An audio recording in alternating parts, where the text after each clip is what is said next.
Del Santo Evangelio según San Juan. En aquel tiempo, Jesús dijo a los fariseos: Yo soy el buen pastor. El buen pastor da la vida por sus ovejas. En cambio, el asalariado, el que no es el pastor ni el dueño de las ovejas, cuando ve venir al lobo, abandona las ovejas y huye. El lobo se arroja sobre ellas y las dispersa, porque a un asalariado no le importan las ovejas. Yo soy el buen pastor, porque conozco a mis ovejas y ellas me conocen a mí, así como el Padre me conoce a mí y yo conozco al Padre. Yo doy la vida por mis ovejas.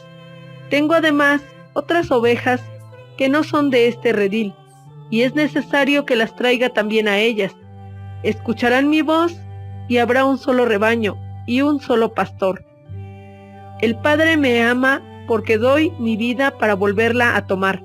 Nadie me la quita, yo la doy porque quiero. Tengo poder para darla y lo tengo también para volverla a tomar.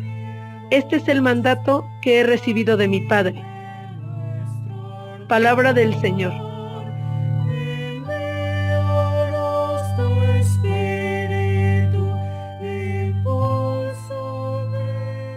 Cuarto domingo de Pascua, conocido también como el Domingo del Buen Pastor. Celebramos también la Jornada Mundial de Oración por las Vocaciones. En este Evangelio que hemos escuchado, se nos presenta un solo pastor que es Jesús. Solo hay un mediador entre Dios y los hombres, Jesucristo, el Buen Pastor. Y habla también de un solo rebaño. La imagen del Buen Pastor recoge una rica tradición y cultura. Una parte hace referencia a los pastores nómadas. Durante meses, los pastores pasaban días y noches con sus rebaños. Tenían una identificación mutua entre el pastor y su rebaño. La imagen fue aplicada también a Moisés, quien de la mano de Dios condujo al pueblo a la tierra prometida. Igual, era una imagen que se aplicaba al mismo Dios, como dice el Salmo 23, El Señor es mi pastor, nada me falta. En verdes praderas me hace reposar y hacia fuentes tranquilas me conduce. Jesús, por otro lado, al autodefinirse como el buen pastor, presenta dos razones fundamentales de su pastoreo. Primero, el buen pastor da la vida por sus ovejas. Él dice: Yo doy la vida por mis ovejas. Jesús, como buen pastor, da la vida por sus ovejas, y esto lo vemos realizado en el momento que Él entrega su vida por todos nosotros. Es muy significativo que en las tumbas también de los primeros cristianos se dibujaba la imagen del buen pastor. Cristo, buen pastor, tiene el poder para hacer recobrar la vida. Él mismo ha recorrido este camino, ha vencido a la muerte, y tenemos la certeza que en Él se encuentra siempre un paso abierto que nos abre a todos el paso hacia la vida. Y en segundo lugar, dice: Conozco a mis ovejas y ellas me conocen a mí. Las ovejas lo siguen. Esa relación estrecha entre el pastor y la oveja es una expresión de absoluta confianza y una profunda intimidad con el Señor. Por eso se contrapone a la imagen del asalariado que cuando ve venir al lobo, corre. Jesús es el único pastor, pero a todos nosotros nos asocia a su pastoreo. Somos colaboradores de este ministerio suyo de salvación en el mundo. Tenemos por otro lado una condición de ser oveja, de ser su rebaño, pero también participamos de su pastoreo. Estas dos realidades conforman la vocación de un cristiano, el ser llamados a ser discípulos misioneros. Por eso en este domingo oramos por las vocaciones. Dice la palabra que hemos escuchado que las ovejas escuchan su voz como un niño distingue la voz de su madre y corre a ella y la abraza.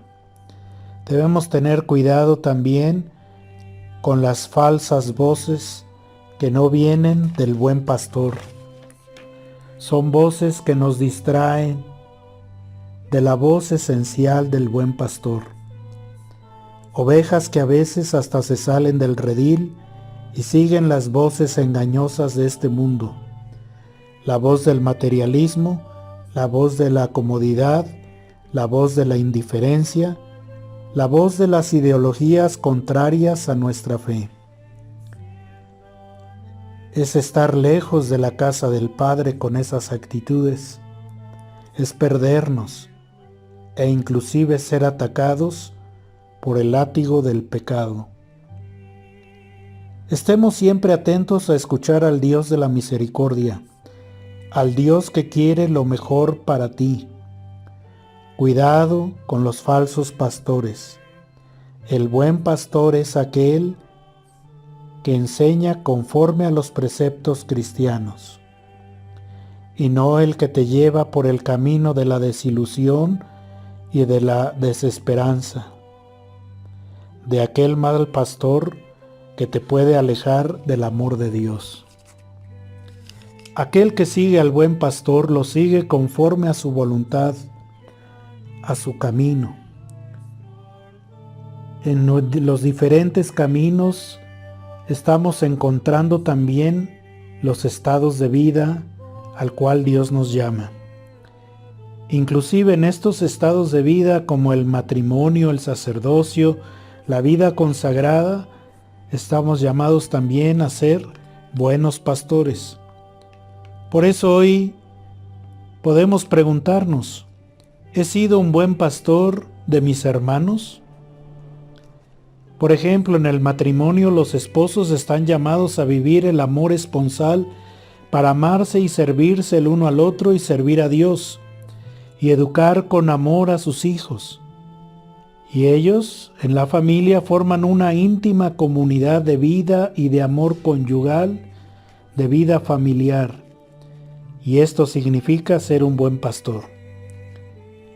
Y por otro lado, en el sacramento del orden sacerdotal, que consiste en la consagración al ministerio del servicio de la Iglesia y a Dios. Por eso, los sacerdotes estamos llamados a ser buenos pastores para el cuidado y la santificación del pueblo de Dios que se nos ha encomendado. Por eso, todas las vocaciones son parte de esta participación del pastoreo de Cristo. El buen pastor, que supone una colaboración especial, una integración a la vida de Cristo. Por eso el deseo de Jesús es que no se pierda ninguno de los que se nos ha encomendado. Jesús lucha para que ningún alma se pierda. Después de la última cena, Jesús expresa esta oración para todos nosotros. Padre, tú me los diste, que no se pierda ninguno de los que me has encomendado. Esa preocupación de Jesús es también la nuestra, una familia donde todos unidos por el amor del buen pastor, nos dejamos conducir por los buenos pastos de su misericordia. Pidamos hoy en este día al buen pastor que seamos siempre una iglesia atenta a las llamadas de Jesús, atentos a escuchar su voz, a sus llamadas vocacionales y a responder con generosidad. Aquí estoy, Señor, ¿qué quieres de mí? ¿Qué quieres, Señor, que yo haga? Aquí estoy, Señor, para hacer tu voluntad. Feliz domingo para todos.